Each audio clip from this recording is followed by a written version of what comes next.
అందరూ నమస్కారం అండి. ఈరోజు వైకుంఠ ఏకాదశి సందర్భంగా మద్దిలేటి నరసింహస్వామి దేవాలయానికి మా డిప్యూటీ కమిషనర్ శ్రీ రామాంజన్ గారు ఆహ్వానం మేరకు ఇక్కడికి వచ్చిన సందర్భంగా ఒక ఆహ్లాదపర వాతావరణం ఉండాలనే దేవాలయాల మధ్య నెట్టిగంటి ఆంజనేయ స్వామి కసాపురం దేవస్థానం నుండి స్వామివారికి శాసవస్త్రాలు సమర్పించడం జరిగింది. అలాగే మంచి ఏర్పాట్లు చేశారు. ఏమీ లేని ఇటువంటి ప్రదేశంలో భక్తులు కూర్చుంటానికి నేను చూసిన ప్రకారం దాదాపు 1,00,000కు పైగా భక్తులు దేవాలయానికి వచ్చారు.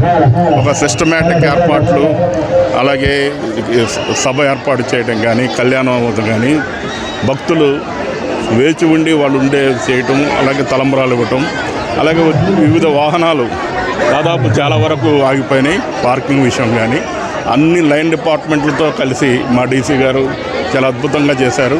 అందరూ కూడా ఒక సంతృప్తి లెవెల్గా వెళ్ళి స్వామివారి దర్శనం ఏమాత్రం ఇబ్బంది లేకుండా దర్శనం చేసుకున్నందుకు ముఖ్యంగా మా రామాంజనేయులు గారిని నేను అభినందిస్తున్నాను.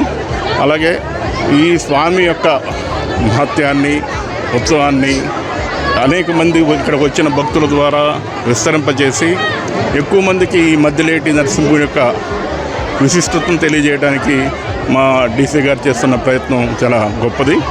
అలాగే ఇక్కడ ఏమీ సదుపాయాలు లేవు, మౌలిక సదుపాయాలు లేని చోట కూడా ఇంతమందికి అకామిడేషను, భోజనం, క్యూ లైన్స్, దర్శనాలు, సెక్యూరిటీ, ఇటువంటి అన్ని మౌలిక వసతులు తాత్కాలికంగా ఏర్పాటు చేసినందుకు మా కార్యనిర్వహణాధికారిని అభినందిస్తూ సెలవు తీసుకున్నాను. Thank you.